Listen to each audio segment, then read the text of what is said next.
एक छोटे से शहर में रामू नाम का एक डोसा वाला रहता था। उसकी दुकान बस स्टैंड के पास थी, इसलिए रोज बहुत से लोग वहां डोसा खाने आते थे। रामू का डोसा बहुत स्वादिष्ट होता था, खस्ता, सुनहरा और खुशबूदार। लोग उसकी तारीफ करते नहीं थकते थे। शुरू शुरू में रामू ईमानदार था। वो सही दाम लेता, भरपूर सामग्री डालता और ग्राहकों से मुस्कुराकर बात करता। धीरे धीरे उसकी दुकान बहुत चलने लगी, रोज अच्छी कमाई होने लगी। तो रामू के मन में लालच आ गया। उसने सोचा, अगर मैं थोड़ा कम सामान डालूं और दाम बढ़ा दूं तो और ज्यादा पैसे कमा सकता हूं। बस यहीं से उसकी आदतें बदलने लगी। अब वो डोसे में आलू की सब्जी कम डालता, घी की जगह सस्ता तेल इस्तेमाल करने लगा और डोसे का आकार भी छोटा कर दिया। ऊपर से दाम बढ़ा दिए।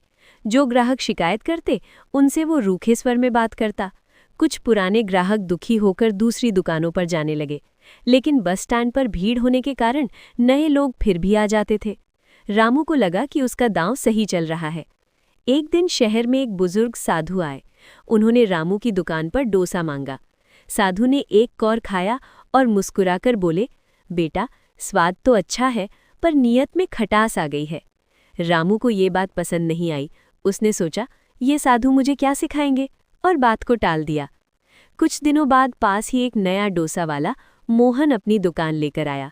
मोहन साफ सुथरा, मिलनसार और ईमानदार था।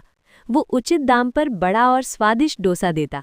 धीरे धीरे लोग मोहन की दुकान की ओर जाने लगे। रामू को ये देखकर गुस्सा आया। उसने और ज्यादा लालच में आकर दाम और बढ़ा दिए। लेकिन लालच का फल जल्दी मिलता है। एक दिन नगर निगम की जांच टीम आई। ग्राहकों की शिकायत पर जांच हुई तो रामू की दुकान में घटिया तेल और कम सामग्री का इस्तेमाल पकड़ा गया। उस पर जुर्माना लगा और दुकान कुछ दिनों के लिए बंद कर दी गई। इधर मोहन की दुकान और भी ज्यादा चलने लगी। दुकान बंद होने के बाद रामू को अपनी गलती का एहसास हुआ। उसे साधु की बात याद आई, नीयत में खटास। उसने समझ लिया कि लालच ने ही उसका सब कुछ बिगाड़ दिया। कुछ दिनों बाद उसने मोहन से माफ़ी मांगी और उससे ईमानदारी से काम करने के तरीके सीखे।